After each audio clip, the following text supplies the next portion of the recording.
Okay, Bismillah. Assalamu alaikum, brothers and sisters. I hope everyone is well, inshallah.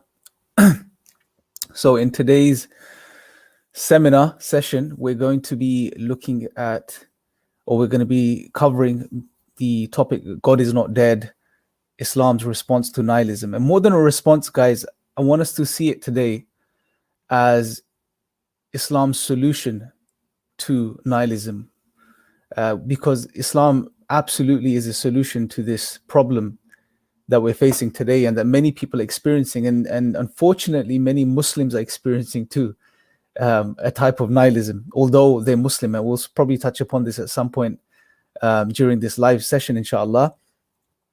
So that's the topic today, and let me start off, walaikum salam to Beehive Pattern. Let me start off by making another proclamation, because we're going to be looking at a specific proclamation by a specific philosopher in a little while. But let me start off with a proclamation, and that is that God is not dead. God can never die. And one of the reasons, at least for this, is because we as human beings are in need of God. We can't function without God. Society cannot function without God. The world cannot function without God. The idea of God has been central to humanity throughout history. Without God, there has never been a civilization, and there never will be a civilization, a purely godless civilization. And the reasons are simple. I mean, I've covered this many times in many other lives, and we don't need to get technical with this. The reasons are simple. Without God, we can't make sense of the most fundamental things that we require as human beings to make sense of us and the world around us. We can't make sense of ultimate meaning. We can't make sense of objective morality. We can't make sense of the world around us, the purpose of our life and our life within this world. We can't make sense of any of these things. And without these fundamental things, you can't have civilizations. You can't have flourishing societies. You can't even have an individual that grows and flourishes. You have nothing. And we're going to explore this a bit further, inshallah. But let me just shift the screen so you guys can see the slides as well, inshallah. And what we'll do, guys, once we've gone through this, it's about half an hour of the presentation, then we'll do an extensive Q&A, inshallah. Because the whole idea of these live seminars is to make this as interactive as possible, inshallah, and to get your questions and engage with them. By the way, we've done a recorded series on this very topic, inshallah, which will be coming out over the next couple of weeks. So keep an eye out on that on the Sapience Institute YouTube channel. And before I continue, walaikum salam to everyone that's joining us now. So let's start with this particular statement. God is dead. Who knows where this is from or who said this? Who can tell me? Let's see in the question in the comment section. Who made this specific statement? I'm sure all of us have heard it. Many atheists refer to this. Anyone? Nietzsche. Okay, mashallah. So Abu Jackson is correct. Nietzsche made this specific statement and said much more. But we normally focus in on this specific statement. In the Gay Science, in his parable of the madman, he made, or we recall this statement where he said, God is dead. And normally what ends up happening is many atheists take this statement and they are very proud, get very excited, and, highlight this as if, look, Nietzsche is stating God is dead. Nietzsche was an atheist. Okay, there's no doubt in that. He was an atheist and he died that way. However, Nietzsche was what I would say an intelligent atheist, right? He was someone that actually thought about the question of God and thought about the significance of believing in God or denying the existence of God and the impact that would have on humanity. He actually gave these things a lot of consideration, and we're going to look at this in somewhat of some detail in a few moments. But when he made this specific statement, he was not making an atheist proclamation. As a proud atheist today, for example, Richard Dawkins or Sam Harris would turn around and say, God is dead. He wasn't making this statement in this particular way. If we look at that specific passage and spend some time, a few moments of really going over this. And this is a section of the particular parable of the madman from the Gay Science. There are some very interesting things in this passage.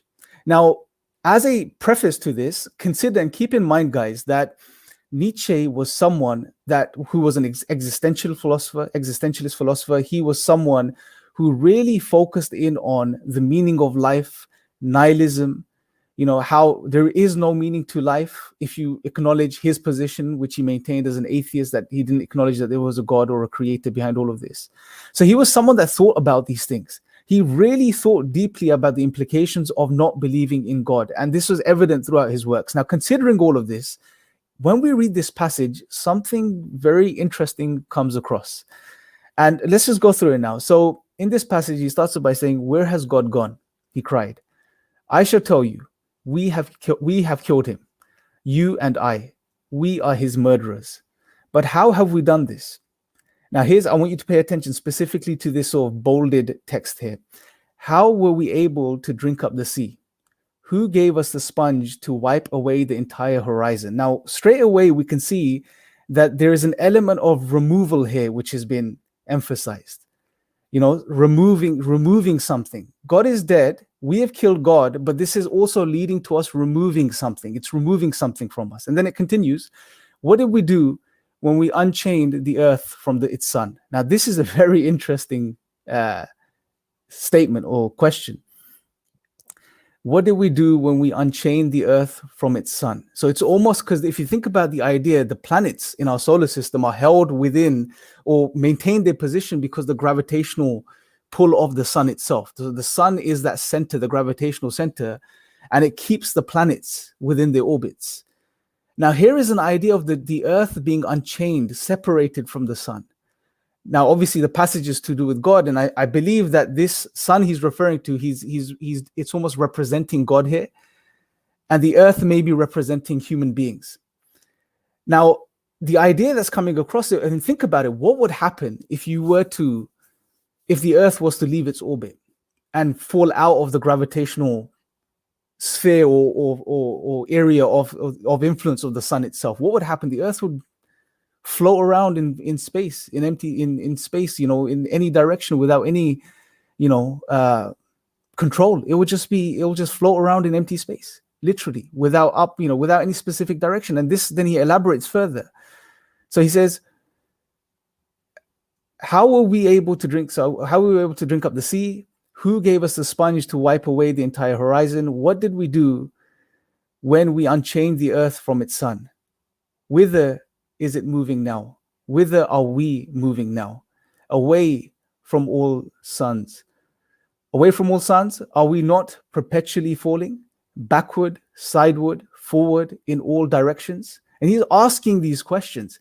And again, when you read these points, away from all suns, are we not perpetually falling backward, sideward, forward? This is emphasizing a loss of direction. This is emphasizing a loss of control. Losing your bearings, as we would say. This is what he's emphasizing here. And this is linked to the idea of the death of God, the idea of the death of the idea of God itself. And then he says, is there any up or down left? Has it not become colder? Is it not more and more night coming? Oh, sorry, I think there may be something missing here. Isn't there not more and more night coming on all the time? Must not lanterns be lit in the morning? Now, I've specifically highlighted this particular part of the passage. Must not lanterns be lit in the morning? So the idea of darkness is this darkness is creeping in. The way it's getting cold, it's empty, it's without direction. We're losing our bearings. This is the idea that comes across from this particular passage. And then he says, "Must not lanterns be lit in the morning?" Almost as if suggesting, don't we need to replace the space of the sun now? Don't we need to replace that with what's the best we could do? Lanterns, these little devices that give us temporary light for a little bit, and then they go out. And if they're oil lanterns, as soon as the oil runs out, the lantern goes out. These temporary little lights that, if you think about lanterns, if you go back in olden days, you'd use lanterns. People would use lanterns to navigate their way at night when there were obviously no street lamps at the time. And it was very small amount of light which will come from these lanterns. They will go out. So what are these lanterns? I want you to keep this in mind for a second. We'll discuss these lanterns, or what I believe is being referred to as lanterns, alternatives to God. So, and obviously then you see in blue, God is dead. That is what we normally hear about, and that's what we normally focus on. So essentially, if you really take the time to study this passage, what comes across is that Nietzsche wasn't really making this sort of proud, boastful atheist proclamation that God is dead. He was actually warning people. This madman in this parable is actually warning people of this really difficult situation that we're about to face because we've killed God. In other words, we've turned away from God. Because we've rejected God and we've turned away from God, our faces away from God, we are heading towards some really difficult times where we will have no clue as to what's going on. We will lose our bearings. We'll look for alternatives, small lanterns, anything that will give us some light, some direction. This is what he was highlighting. And he was essentially pointing people or reminding or telling people, warning people that there is, because we've turned away from God, and this whole turning away from God, without getting into too much detail, this is something we cover in the recorded course, you can say really began to be put into practice at the time of the Enlightenment, where there was a shift in the thinking of people. The thinkers of the time, what they wanted people to do was to focus on the material world as opposed to the hereafter. Professor Leo Damrosch, for example, in one of his courses on the Enlightenment, he highlights that this was where people were shifted. Their focus was shifted from the vertical plane to the horizontal plane. So people were made to turn away from the idea of a hereafter and working for a hereafter and attaining paradise, and were made to now focus on the here and now. And they were given a new objective, a new purpose, which was to, create paradise on earth, have this type of worldly utopia. So people were given a new objective in the Enlightenment. And although, as many of the academics have acknowledged, if you were to go to the Enlightenment philosophers and thinkers and ask them, are you an atheist? Do you not believe in God? Most of them wouldn't say this. Most of them would acknowledge God. And we're talking about the 18th century here. They would acknowledge God, but they were shifting away from the sort of traditional concept of God and, religion, as in particular Christianity, and were moving towards what they refer to as natural theology. So hence they were, the scientific revolution took place at the same time. And the early scientists, those behind the scientific revolution, were also people that believed in God. However, they didn't, again, believe in a traditional concept of God. They believed God has created everything, and God has created everything with order. And we are simply our job is to study this order. That's there, right? So initially there wasn't a complete rejection of God, but it laid the foundations for what we now see as new atheism, naturalism, materialism, etc. Now, at the time of Nietzsche, by the time he comes around, obviously atheism and godlessness and naturalism and all of these philosophies were more rampant. So he was someone that studied this and understood this, and he saw the adverse effects of this, the consequences of people turning away from God and focusing, becoming more materialistic. And nihilism was an inevitable consequence of this reality. And we're going to go into nihilism and discuss nihilism a bit more. But before we do that, I want to draw attention to a very powerful ayah of the Quran. This is found in the 59th chapter, verse 19, where Allah subhanahu wa ta'ala says, and do not be like those who forgot Allah, so He made them forget themselves. It is they who are the truly rebellious. وَلَا تَكُونُوا كَالَّذِينَ نَسُوا اللَّهَ فَأَنْسَاهُمْ أَنفُسَهُمْ أُولَٰئِكَ هُمُ الْفَاسِقُونَ. This is a very powerful ayah, brothers and sisters. Allah subhanahu wa ta'ala is telling us here, don't be like, and remember, this is over 1400 years ago, right? This is not 18th century, 17th century, 16th century. Over 1400 years ago, Allah subhanahu wa ta'ala is informing us and telling us, don't be like those people who forgot Allah. And because of they turning away from Allah, Allah made them forget themselves. They lost their own sense of awareness, who they are, what they are. And they are the ones who are truly rebellious. Now, this ayah can be, there are many things we can take from this. The scholars, the Mufassirin, when they've commented on this ayah, something predominantly they mention is, well, what's obvious? Well, if you don't know who Allah is, if you don't know who your creator is, and you turn away from God, well, then you don't really know who you are, what your purpose is, why you're here, what the objective is. There's no way of understanding what the human is. You'll just end up concluding, well, you're just a more highly evolved animal, but regardless, an animal. And, you would not know who you are, what the objective of this life is. What are we doing here in this 80, 90 years that we have on this earth? We won't know. So you won't know, and therefore you won't fulfill the purpose of your life, and you'll lose yourself completely. But what's really interesting here, another point which I found which was very interesting, is that the word nasya itself that's used here in this particular ayah. The word nasya, nun sin ya, nun sin wow, it's a very interesting forgetting. It's the type of forgetting which is deliberate. That's what it signifies. It's the type of forgetting where one is deliberately, consciously turning themselves away from the truth or something, trying to forget something that they know it's there. It's not this sort of innocent type of you just forgot something. We're forgetful as human beings. It's not that type of forgetting where you just had to remember something, forgot it, and that was that. This is a deliberate type of forgetting. And even if you look at, for example, Lane's lexicon, and even in the Mufradat, the Sheikh mentions this too, but this is a very interesting point. He's in the lexicon, we find that it's a type of pretending that he had forgotten it, or he constrained himself to dismiss it from his mind. So it's a deliberate, intentional turning away. And this is very interesting, considering the fact that we know, and you guys have probably covered this in many other seminars, considering the concept of the fitrah, that the belief in God is natural, it's innate, it's there. Now, if the fitrah is there, and we have this innate recognition of the creator, which is acknowledged by many psychologists today, Justin O'Barrow, Oliver Petrovich, that we have this innate almost wiring to believe in God, in a creator, a cause, then obviously when we turn away from God, we have to make some effort. It's not going to be easy. It's not natural. So I thought it was very interesting. There's very precise use of words here that Allah uses. It's a deliberate forgetting. It's a conscious forgetting.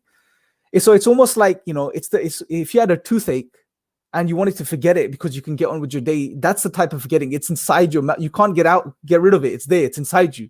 So that would be nasya, where you're trying to turn away from that toothache and trying to deliberately forget about it so it doesn't ruin your day, as opposed to, say, you had to make a call and you forgot. It's something external. Other things happened, you forgot. But the toothache is within you. It's inside. So that would be nasya. So it's a deliberate turning away. And Dr. Isar Ahmed made a very interesting point in his tafsir of this particular ayah as well. He said, what is meant by someone forgetting themselves? It's not that they're forgetting to take care of themselves. I mean, because even atheists know this. He mentioned that, non-believers would know that they have to feed themselves, and they have to, wash themselves, and they have to take care of their physical bodies and exercise. So when Allah is speaking about that they were made to forget themselves, it's not that they were made to forget their physical selves and their physical needs. It's that they were made to forget their essence, their true selves, their inner selves, the lub of the human being, the essence of the human being, which is the soul. The inner selves, what really matters. So there's many ways we can look at this, but I think what's very interesting from today's perspective, considering what we just spoke about, Nietzsche and his perspective on, how turning away from God, or the idea of killing God, leads to confusion and leads to one losing their bearings and not understanding anything. This is very interesting. Allah subhanahu wa ta'ala is reminding us of this reality as well, that if you turn away from God, if you forget your creator, you will forget yourself. And one way of looking at this is that you won't know who you are. What is the ultimate thing? And let's think about this now. Let's do this experiment now. Imagine for a second that, there is an atheist present amongst us, and he says that there is no God, there is no creator. And that's what I believe. That's what he says. Now, imagine asking him the question. Say you ask him the question, what is the ultimate meaning of your life? What is the ultimate purpose of your life? Think about this. Can he give you an answer to that question? Is there an answer to that question? The answer is no. And here's why. Because when you say there is no creator, there is no cause, what you're saying, in other words, is that the entire universe and everything that exists is one big accident. It's a random phenomenon. It's a random occurrence. There's nothing behind it. There is no order behind it. There is no intentionality behind it. There is no reason for it to exist. It just happened. Like spilt milk. It happened. Now, accidents, don't have a purpose, at least according to their perspective of things. As Muslims, obviously, we believe everything has a purpose. Everything has a reason. But according to them specifically, accidents don't have a purpose. If it's one big accident, there is no meaning or purpose behind it. Now, if there's no meaning and purpose behind the universe, then that also means that there is no ultimate meaning or purpose behind the things within the universe. And that includes you and me and everyone, human beings. That means our lives are ultimately meaningless and have no purpose. This is an inevitable conclusion, an inevitable consequence of denying a creator God. If you are someone that says there is no God, you can never account for the ultimate meaning and purpose of life. Okay. Now we're going to explore this a bit further and really sort of get to the bottom of this. So what is nihilism? If I was to give you a general, if you look at the dictionaries and if you go through the sort of definitions of nihilism, one thing that emerges from all of these definitions is nihilism is the idea of there being no meaning. Okay, there being no meaning, no reason behind a particular thing. Now, there's many ways academics have categorized nihilism. So, for example, Donald A. Crosby in his book Spectre of the Absurd, he's given 5 categories of nihilism: moral nihilism, epistemological nihilism, cosmic nihilism, existential nihilism, political nihilism. But one thing that comes across is all of these types of nihilism are interlinked. They're linked with each other. And some have even said that moral nihilism, political nihilism, epistemological nihilism, and cosmic nihilism all come under the umbrella of existential nihilism. They're all linked together. So, for example, some of the links we can appreciate. Moral nihilism is the idea that there is no objective reality behind morals, right? There's no objective truth behind morals. Epistemological nihilism sort of suggests the idea that there is no truth or fact. There is no, what you would say, a fact or a truth. It's subjective. It's whatever you want to make it, right? Now you can see the link between epistemological nihilism and moral nihilism. There's crossover, because if there are no truths or facts, well, what does that mean for morals? And there's others that link together as well. But the existential nihilism is of most important significance to us, because it's to do with the self. What is the meaning and purpose of my existence, my life? And this is what the existentialist philosophers really focused in on. Now, here's the issue. We live in times of where people generally deny God, and even if they don't deny God, they don't talk about God. God is not a part of, public discourse. It's not something you talk to friends about normally or colleagues about. It's not within our social sphere anymore, right? We live in a highly secularized world. We don't think about the idea of God. Most people don't even believe in God. Most people recognize themselves as atheists and agnostics, especially in the West. Now, if this is the case, guys, as we've seen, godlessness leads to nihilism. This is an inevitable outcome. There is no ultimate meaning to life. Now, why is this a problem? This is one of the things I want to tackle, because someone may turn around and say, well, fine, there is no ultimate, there is no purpose to my life. There is no meaning to my life. That's it. Why is it a problem? Now, here's why I believe it's a problem. Because as human beings, we cannot help but see everything through the lens of meaning. Think about your life. Everything you do in a day, from waking up in the morning to going to sleep at night, we do it with an objective, with meaning, with a purpose. Waking up in the morning, getting out of bed at 9 a.m. as opposed to 10 a.m., having your breakfast, brushing your teeth, walking to work or getting on the bus, doing your work, coming home, having dinner, whatever you do in your daily life, everything we do for with meaning, with a purpose. There is always a reason behind it. When we look at the things in the world around us, we look at things through the lens of meaning. We try to understand and decipher the meaning behind the world around us and things around us. When we make things as human beings, we make things with meaning, with purpose. We can't help but do this. This is a part of our nature as human beings. Then it's natural then to ask the question, what is the meaning of my existence? Why do I exist? What is the ultimate meaning of my existence, my life? This is a natural question. And what's even more interesting is that when one gets to grappling with this question, whatever time that happens in their life, whether it's early or late, when someone gets to that point and they can't find the answer, it doesn't just mean nothing happens. They just can't find the answer. It doesn't stop there. It leads to a lot of anxiety. What's referred to by the philosophers, especially the existentialist philosophers, as existential angst. This type of deep existential anxiety, this deep internal pain. And this is very interesting if you think about it. I don't know exactly why this is the case. Maybe because it's linked to what I've just said in regards to the fact that we perceive and understand the world and everything around us, including ourselves, through the lens of meaning. Maybe this has something to do with it. But when you come to the conclusion that there is no meaning behind my existence, there's no ultimate meaning to my life, that inevitably leads to a lot of existential anxiety and pain and fear. Right? Anyone that's experienced it, you know how difficult that it is. Camus speaks about this, about this fixation that once they get to this question, there's this deep fixation. When one starts to engage with the question of meaning and purpose and to do with their own lives, everything else becomes trivial. Everything else loses meaning. Everything else just almost dims down and loses color. The world around you becomes trivial. Life and life situations become trivial. You go inward and you can't help it but do this. That question becomes the most important thing, and not finding an answer leads to a lot of pain and anxiety. So it's something that needs to be tackled and addressed. And the reality is, because we live in a world which is generally, as a whole, turned away from God, and the mood of the world is godless, like I'm not interested in the question. I'm interested in the material. I'm interested in making my life and making as much as I can of this world.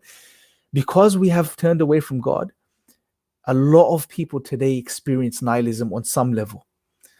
But there are lots of patches, that have been put in place, or people have tried to put in place, things to deal with this, what we can refer to as the lanterns, going back to what Nietzsche was saying.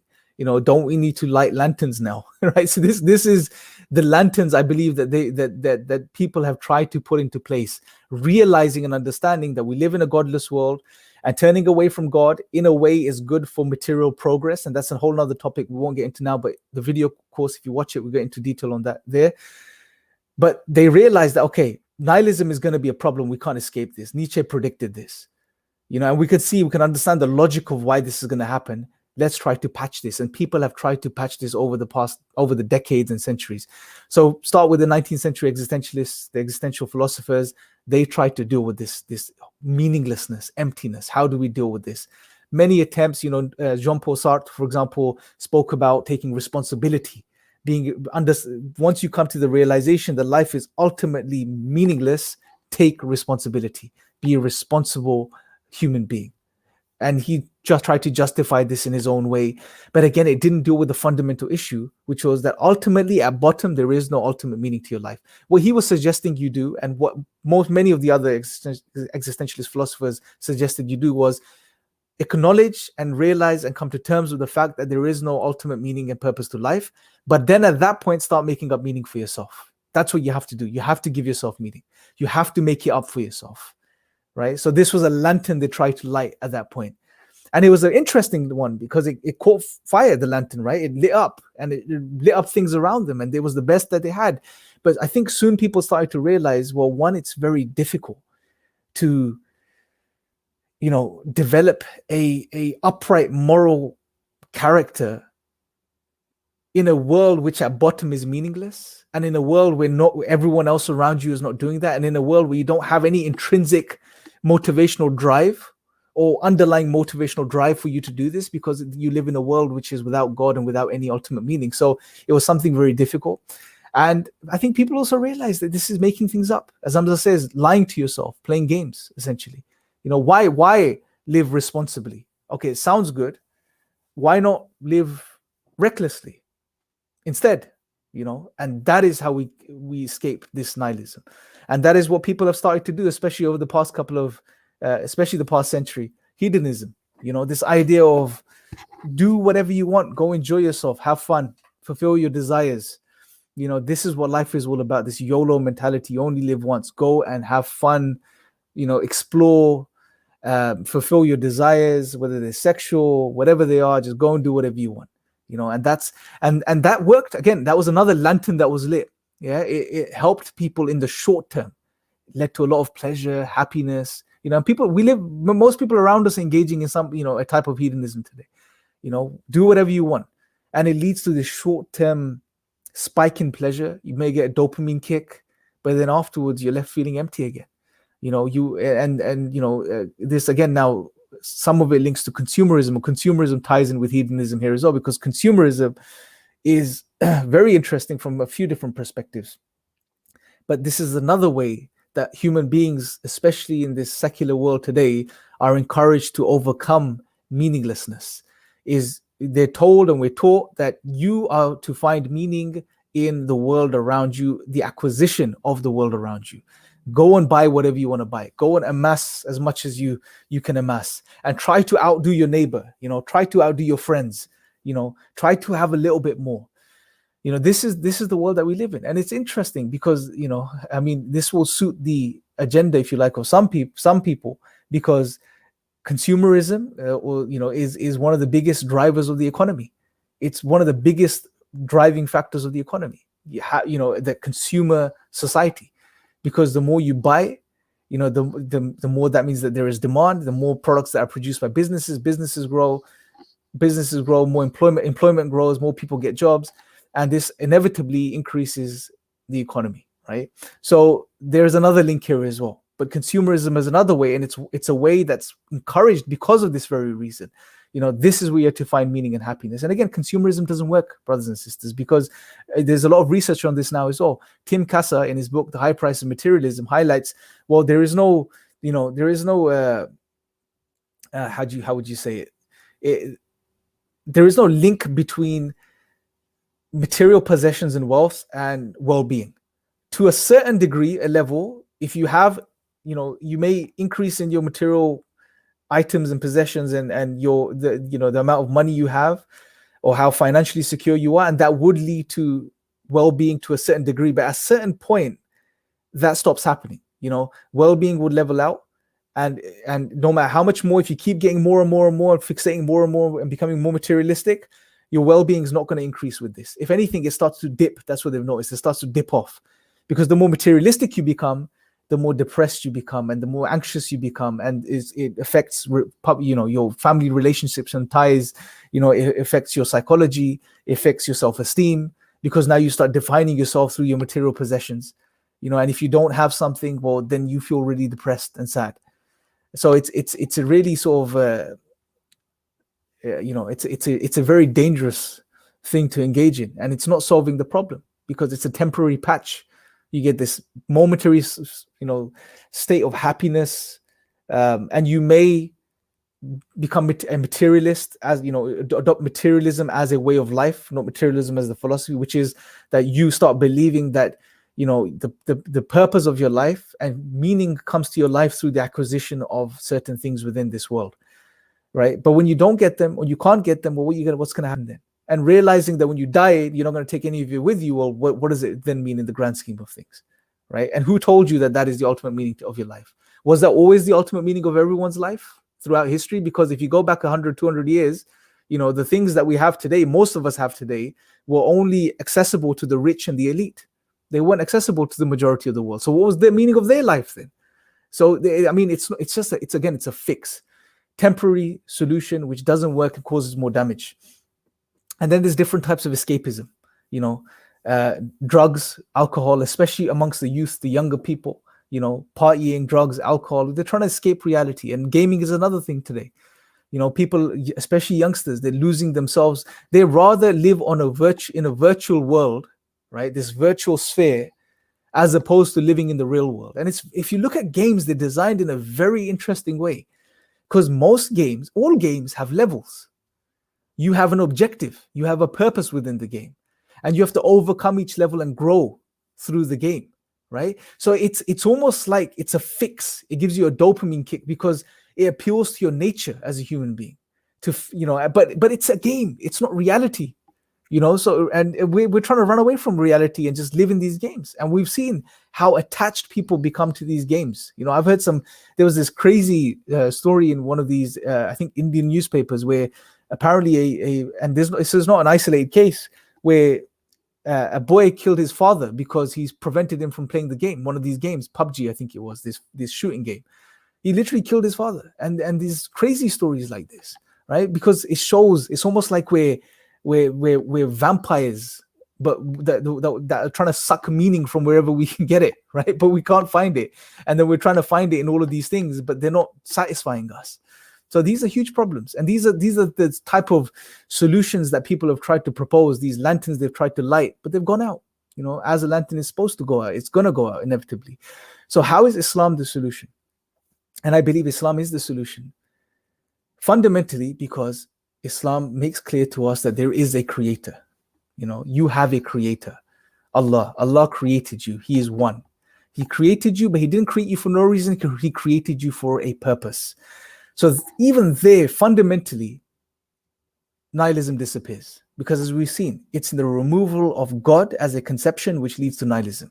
As soon as you bring God back into the picture, nihilism disappears.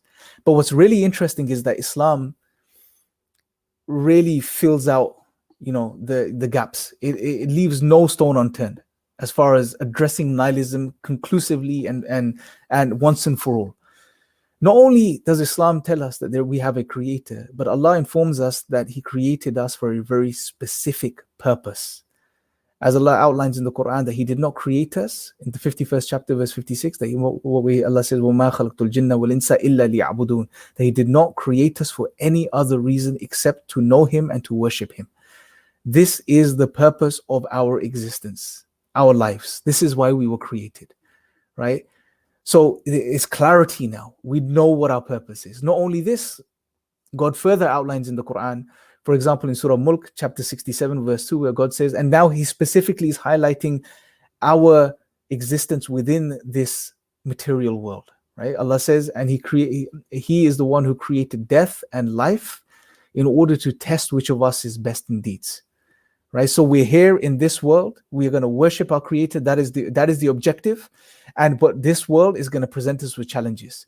We're going to face hardships. We're going to face trials. We're going to face, difficulties. We're going to be tested. We're going to be tested, right? We're going to have to make choices. And I mean, even if you ask an atheist, I mean, think about life, right? What are we doing every moment of our life? Every moment's a choice. If you think about it, it's a choice that we have to make. So in one way, it's a test. Every moment is a test. We're being tested. What's another thing that's going to be tested is which of us are truthful in the claim that we worship God. I mean, Allah says in the Quran, just because you say you believe, you think you're going to be left alone. No, you're going to be tested. That claim is going to be tested. Do you truly believe? It's easy to say when things are comfortable, but when things get tough, what are you going to do then? Are you going to, come through? Or are you going to turn away at the first sign of a hurdle? So we're going to be tested. This life is a test. Now, further in the Quran, and this is something I'm going to go into a lot more detail in the next session, next week on Saturday, where we really sort of explore further, Nietzsche in particular in his contention to the religious solution, if you like, to nihilism. It's going to be a very interesting session because we're going to look at the idea of true worlds and, why he believed that they weren't an adequate response to nihilism, etc. But we'll cover that then. But then Allah, here, I'm going to mention it here as well. What's important to realize here is that not only does Allah tell us what our purpose is and what our objective is within this world, Allah outlines the link between our existence in this world and the hereafter, right? And this is a very important link, brothers and sisters. I want you to keep this in mind because when we go over next week's session and we see Nietzsche's fundamental problem with the true world solution of religions to nihilism, you will see how Islam, his contention does not apply to Islam. If anything, Islam does away with his issue with the idea of true worlds. But here Allah outlines in the Quran for us very specifically that it's what we do in this world, the actions we do, the choices we make, which have a direct bearing on where we end up in the hereafter. So this life is not the case as in, for example, Christianity, where you believe in the crucifixion of Jesus, that he died for your sins, and you're just now waiting, for your time to come so that you can cross over and go to heaven forever. It's not like that. From our perspective, every moment in this world is going to be accounted for that we live. Every action that we take, every choice that we make, we're going to be accounted for it. So if we do good, we'll be rewarded for that good. If we do bad, we'll be punished for that bad. So essentially what we're doing in this world is like a springboard to the hereafter. We're working here to build what we're going to get there. So there's a very clear and concise link between this life and the hereafter. So this life is extremely meaningful. And like I said, we'll go into a lot more detail in this, in regards to this in the next session. And as for example, as an example, Allah says in the 4th chapter of the Quran, verse 124, and whoever does righteous deeds, whether male or female, while being a believer, those will enter paradise and will not be wronged, even as much as the speck of a date seed.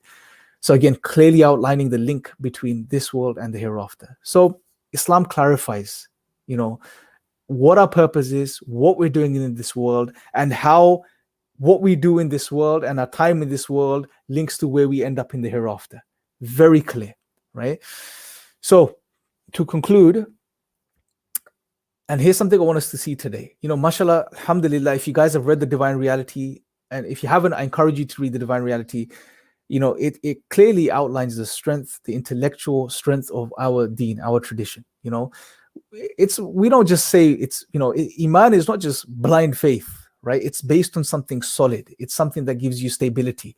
And if you look at it from an intellectual perspective, we have amazing, powerful arguments, which can lead to the intellectual conviction of a person that Islam is the truth, right? We have the understanding of the fitrah, that the belief in Allah is natural. It's there. You can't run away from it. We've also touched upon this earlier today. But what I want you to do is I want you to look at the strength of Islam from the perspective of utility, how useful it is for human beings. Not only is God not dead, and this is what I want us to understand, but we need to realize that we are dead without God.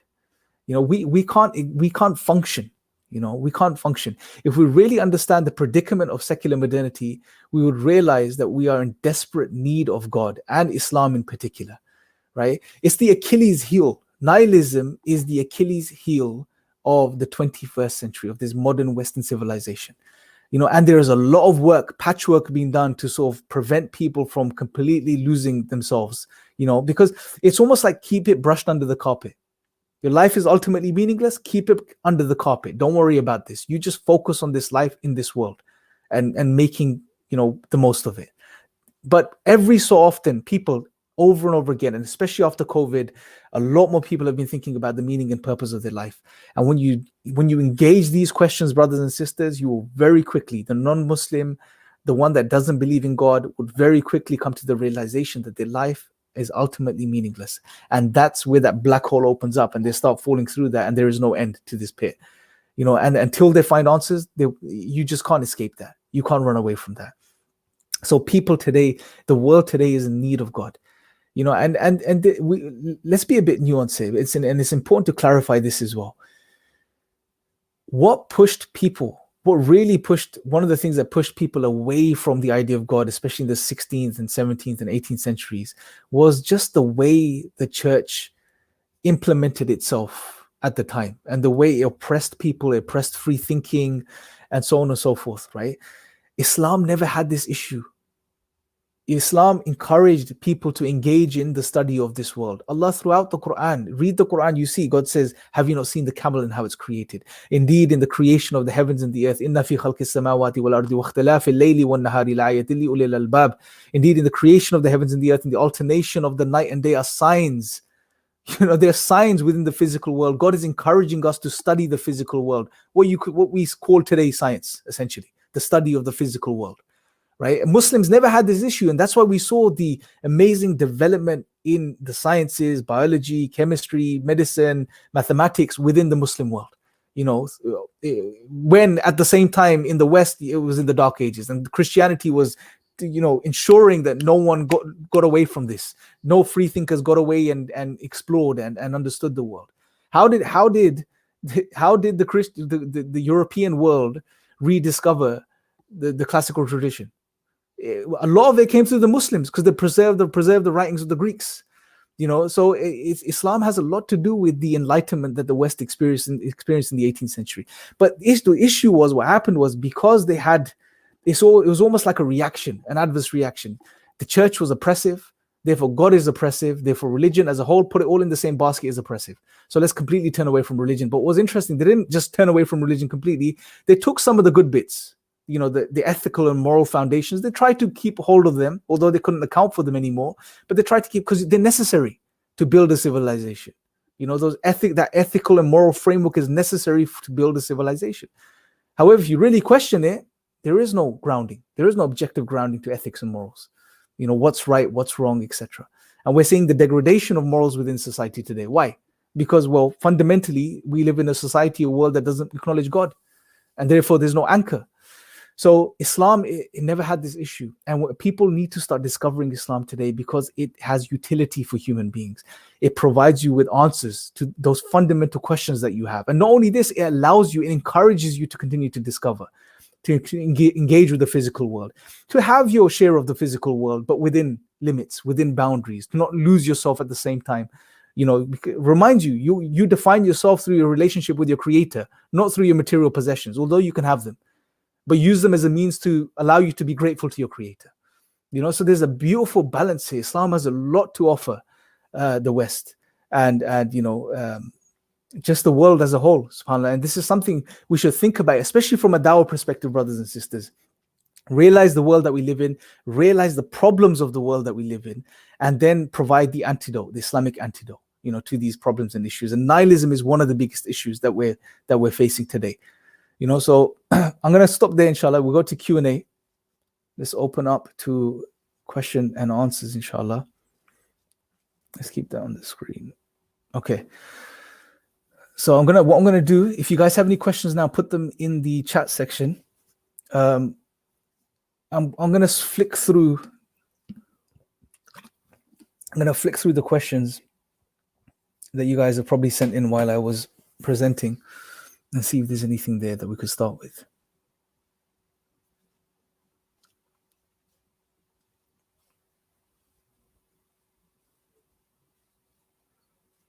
Okay.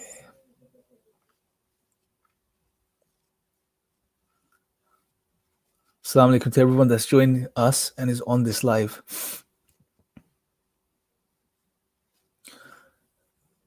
Mamuna says, from existential nihilism to Islamic theism. Yeah, I mean, that is the solution if only people start to, decide to put away the baggage and start to look into Islam.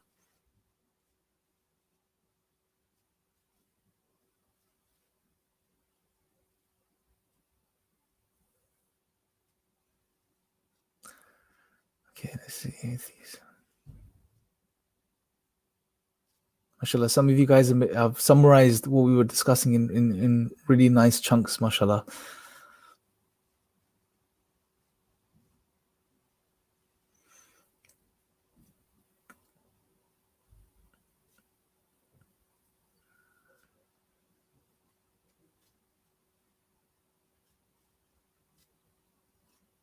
Yes, I think hello is what you're getting at.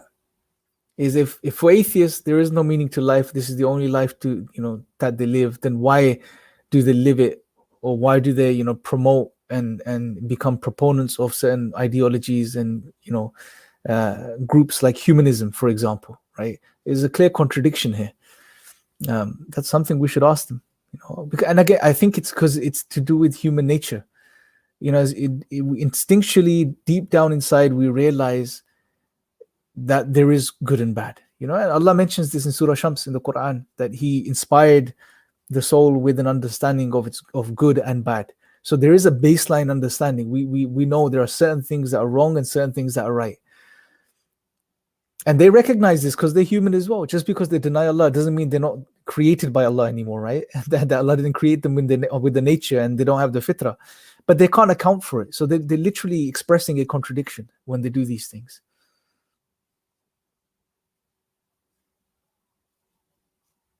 Okay.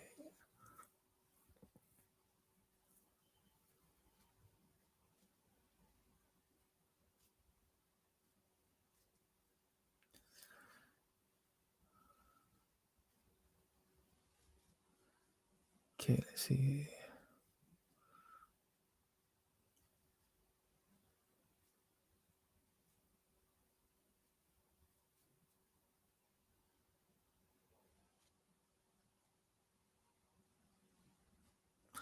So hello is mentioning again, mashallah, there's a sort of a continuous battle that seems to be going on within people between the fitrah and their ideologies and worldviews that they hold.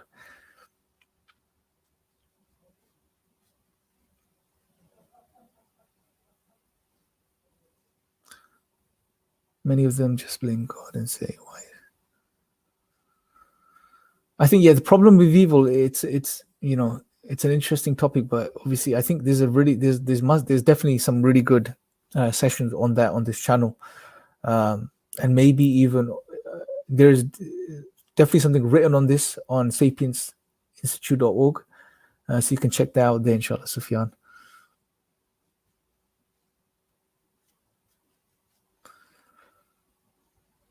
Okay, let's see.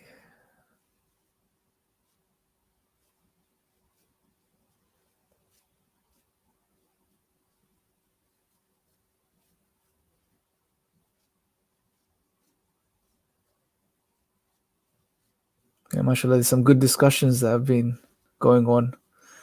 Alhamdulillah.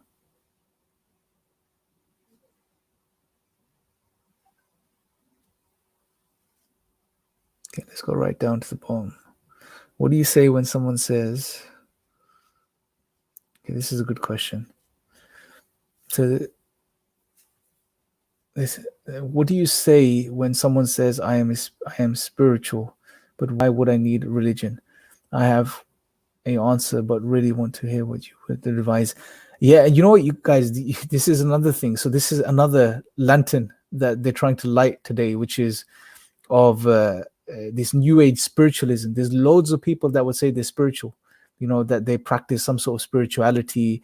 I think it's referred to as idealism, because a lot of people they link this with the idea of that consciousness is everything, and so they, as opposed to the materialist that says, look, there's the physical brain that produces consciousness, which is an illusion essentially, and we perceive the world around us. The idealist who turns around, what they say is, well, there's consciousness at base bottom is consciousness, and everything emerges through this consciousness. And some of them even appeal to a core consciousness, right, that everything else is linked to.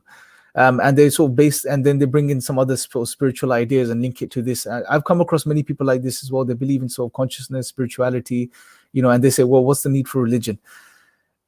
That's a good point. But again, if you just claim to be spiritual and say firstly, what does that mean? How do in most cases, these people are redefining what they mean by spirituality, right? They have their own conception of spirituality. Maybe it's a good feeling, or when they're meditating, they consider this to be spiritual. What do you mean by spirituality? That's one thing, right? And the second thing is, well, where did you get these ideas from? In most cases, it stems from one's own understanding or way, something that they want to practice and do. A lot of people link spirituality to meditation these days. A lot of people are starting to meditate, and engage in meditation. This is what people like Sadhguru, for example, they're very clever. They realize the needs or the demand of the world today, which is spirituality without baggage. That's what they want. They want spirituality without God. They want spirituality without submission to a higher being. They want spirituality without order, without dictates, without, to do certain, a way of living. They want to, and you can see where this is stemming from, because this whole, liberal society, it's all based on, individual liberty. You do what you want to do. You choose to live the way you want to live, as long as you don't harm anyone else in the process. You be your own God, basically. You are your own God. You do what you want to do, and you create your own reality. Okay, and people have become accustomed to this, and they've got a taste for this now. So it's very hard for someone like that and that type of psychology to submit to another being, but at the same time, they realize they need spirituality. So what's the best thing to do? Oh, let's make up our own type of spirituality, which doesn't come with God or religion. Let's just, as long as I can get a bit of a dopamine fix and be a part of a community, but at the same time not have to submit to God. So it's you can see the natural progression there. So I would just engage with them and say, well, how did you come up with this idea? And what are the basis for this? Because a lot of these new age spiritual movements are based on, the sort of a clustering of loads of different traditions, and a bit of Hinduism, a bit of Buddhism, a bit of this, a bit of that. So they normally make it up themselves. So if it's something you've concocted, well, if you've then given yourself a meaning and told yourself what the meaning of your existence is, well, again, it's what we discussed. no different from the approach of the existentialists, just they slightly package it differently, different packaging. They're making it up for themselves, So how is that your ultimate purpose? How is that the ultimate meaning of your life? It's just something you've made up, So that's how I would address them. A lot of Muslims are fascinated with horoscopes. Yeah, I mean, it's again, this I mentioned this earlier. A lot of Muslims, we have issues, man, especially the youth, and we need to really sort of figure things out, because a lot of times we're number one, living no different to the way atheists and people that don't believe in God are living. Number two, we may claim, alhamdulillah, we do, to be Muslim, but at the same time we haven't internalized what Islam is teaching us, and therefore we end up experiencing nihilism. I mean, I know people, like I've spoken to people like this.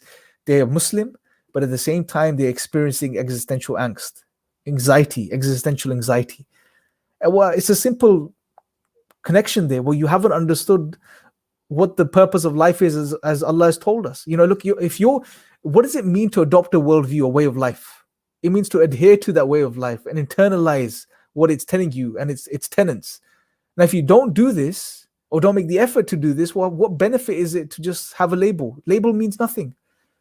It's have you internalized? Okay, we're Muslim, but have we really tried to internalize the reality that Allah created us to worship Him?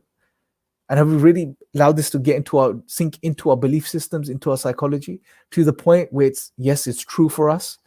Because if we have, well, then you won't have that existential anxiety. But if we haven't, then you will have that existential anxiety. So we have to really look inwards and work on these things. And most of us don't. And that's why you have Muslim nihilists, it's a problem. And this is why we have Muslims that are trying to run away from the world and reality and life, as are non-Muslims. But we have the solution. It's just a case of internalizing, making the effort to internalize that reality. Assalamu alaikum wa alaikum salam.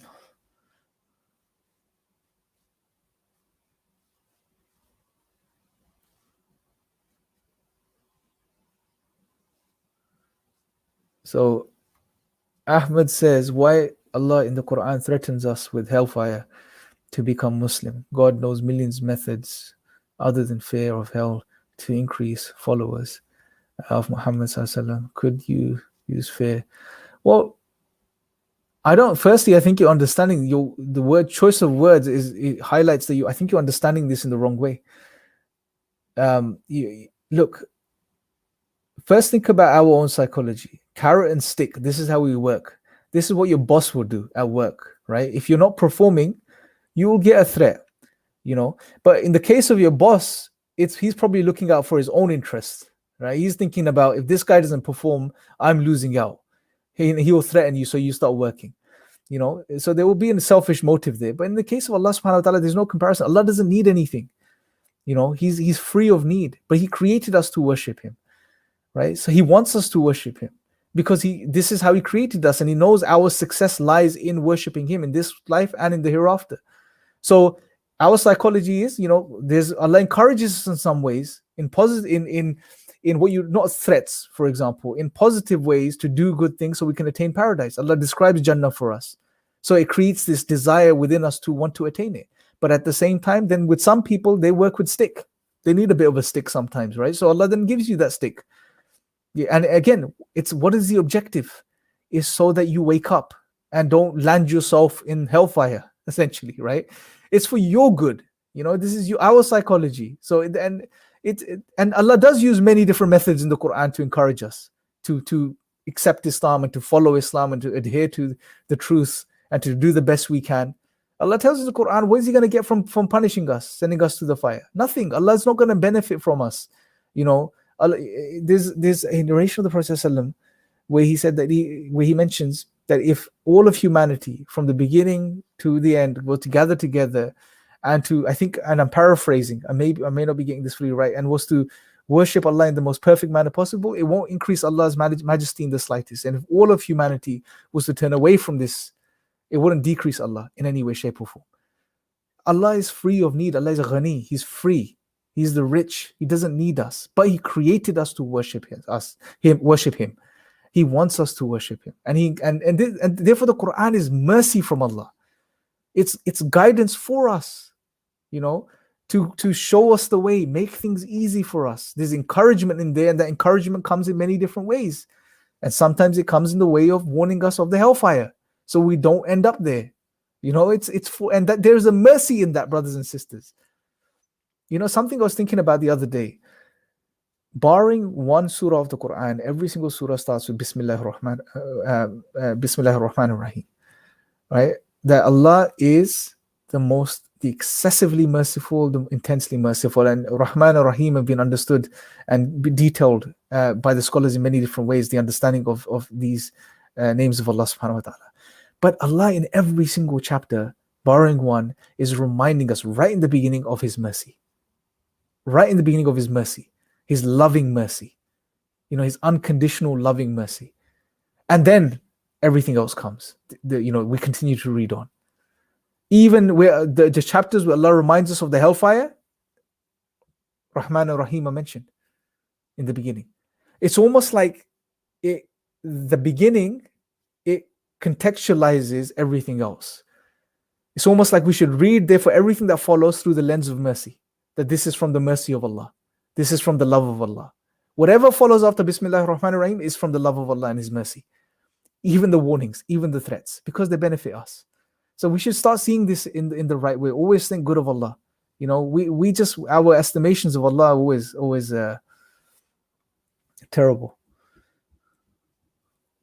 So how can we respond to atheists when they say they can make their own meaning? Just say, go ahead, go carry on.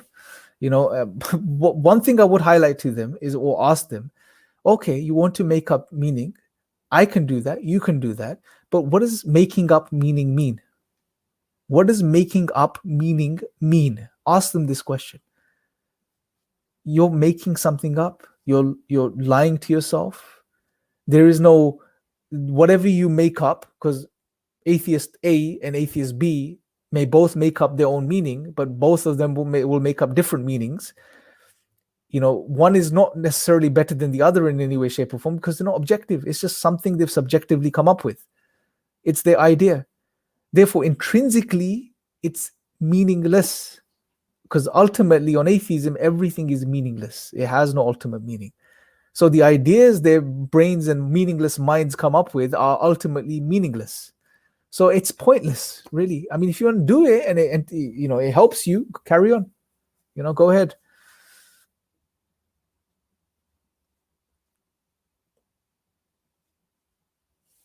Okay, let's see.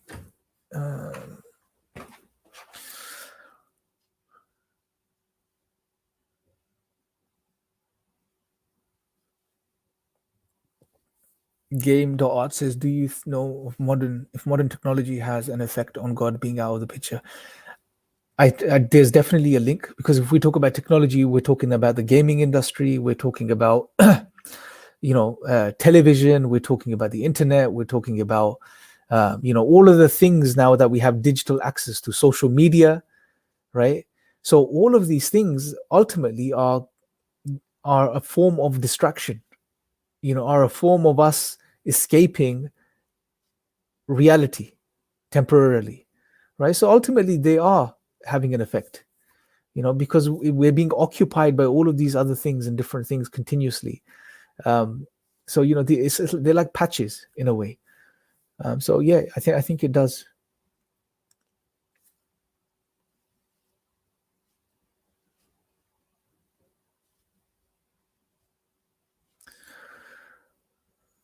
Shahjar says, do you think science in this day and age is being used as a religion? If they are ready to bow before science, which has limitations, why don't they acknowledge God, who is transcendental? Yes. Well, your point is right. Science, some atheists may knowingly or unknowingly adopt it as a way of life. Scientism, empiricism. They make science out to be more than science actually is. I don't think they take it as, I don't know if you can call it a religion. But from one perspective, you can, I guess, you could do. I think I put it. Science is their religion, um, and Dawkins, Harris, Hitchens, all of these guys are their prophets, and Darwin is their god in a way. I think that's one of the ways you can look at this. It's for some people, because but I don't think it's necessarily a religion, but they do make science out to be more than it is. Scientism, for example, this idea which originated amongst the logical positivists in the 1920s in Vienna. They proposed this idea that, look, this method that we refer to as science is the only way to truth. Any other quote unquote truth which may have come via other means or other routes of knowledge we don't consider it. It's either false or it's insignificant. It's not to be paid attention to. What comes from the scientific method is what is true. So, that is, in a way, elevating science and presenting it as something more than it actually is.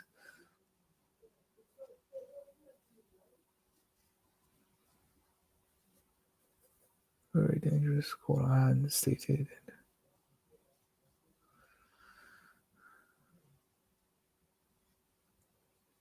Okay.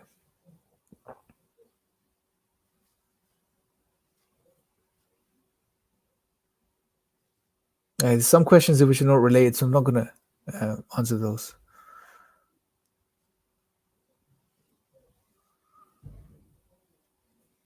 Okay, let's see.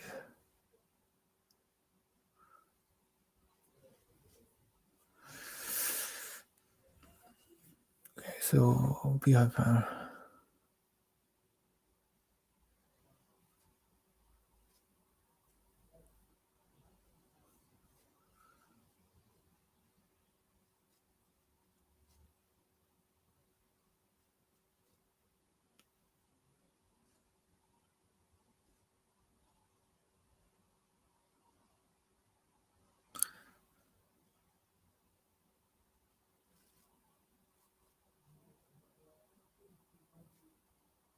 So many people don't actually know what really science really is and how it has limitations. They just like using. Yep.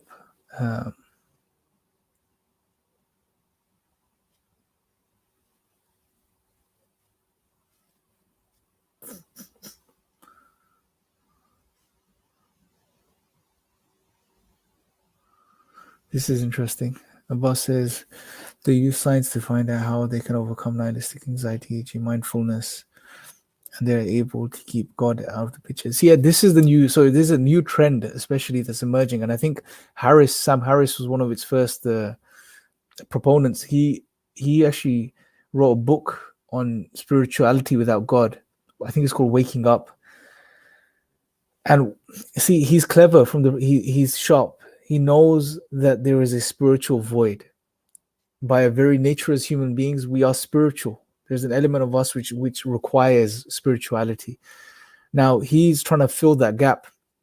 Something people like Dawkins, who are more old school, aren't really doing or aren't interested in. There's a very interesting podcast between Richard Dawkins and Sam Harris.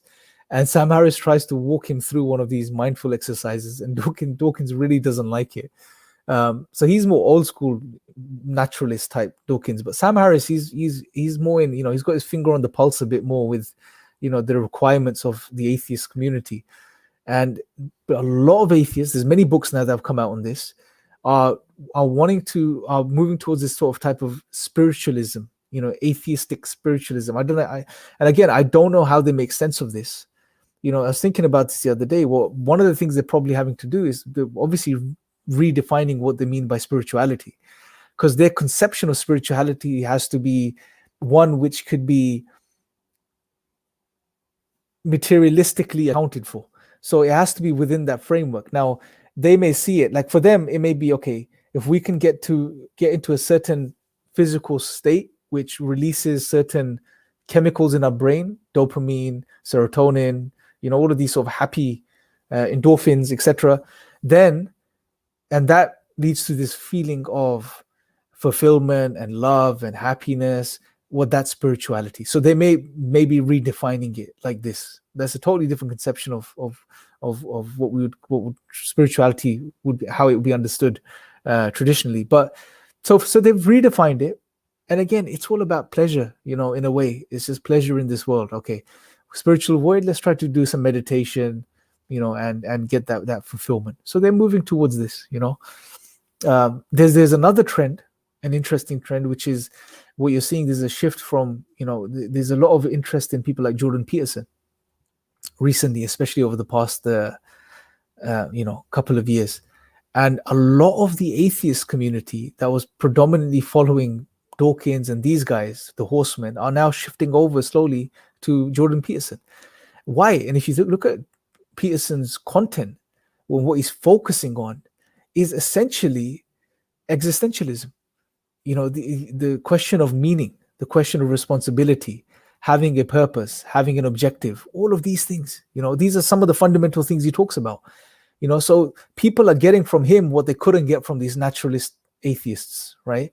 So there's different ways people will continue, like I said, to light lanterns, as we said earlier. These temporary lights which would try to help them deal with these issues, and they'll keep going out and they'll have to light other ones. And the solution, some people, may Allah guide them. Some people will find the ultimate light. As Allah says, the light, He's the light of the heavens and the earth. And through Allah they will understand, and through Islam in particular they would understand reality. And alhamdulillah, we should be grateful to Allah that He's given us a way of life, not only a way of life which tells us to do certain things which are good for us, but a way of life, a revelation which explains and answers questions for us, fundamental questions that we have as human beings. That is so powerful, brothers and sisters, wallahi. There are people out there that are desperate for these answers. And some of these people never come across these answers in their entire lifetime. But many of you here right now have got these answers. You found these answers. So be grateful. And one of the ways of really showing gratitude is now share these with other people. Share the answers. Share how it's the solutions Islam has to the problems that we face today with other people that need these answers, inshallah. So I guess we'll wrap up on there, brothers and sisters. May Allah bless you all. Inshallah, what we'll do is next week we have another session. It's a part 2 of this discussion where we're really going to go into the sort of fodder, if you like, that's been thrown from the other side, from the existentialist atheist side towards the theistic side, as when theists provide a answer to nihilism. We're going to look at how Christianity and other traditions try to address the problem of nihilism, referring or appealing to true worlds, as Nietzsche called them, true worlds. And we're going to look at his critique of the true worlds, in particular the Christian conception of the true world. And then we're going to see how Islam breaks down that critique, and how Islam's conception, if you want to call it, of the true world is so profound, and so complete, that that if Nietzsche understood it and had studied it, I believe he may have become a Muslim. I really believe he may have become, because he had some favorable views in regards to Islam. I don't think he looked into Islam's true world conception, because he wrote a lot on true worlds, and he would have said something if he had, but I don't think he did. And even Iqbal, Muhammad Iqbal, in his Javednama, he was someone that really studied Nietzsche to in depth, there's a lot of similarity between the conceptions between Nietzsche's Übermensch and Iqbal's concept of the Marde Mu'min, the perfect believer, the perfect man. So there's he said he mentioned that if Nietzsche, something along the lines of, if Nietzsche had lived at the time of the Prophet, peace be upon him, he would have become Muslim. And if he had lived at the time of Iqbal would have shown him the glory of God. We'll discuss this next week, inshallah. It's going to be an interesting topic. So join us next Saturday, inshallah, same time, 6 p.m. May Allah bless you guys, and I will speak to you guys soon. Assalamu alaikum.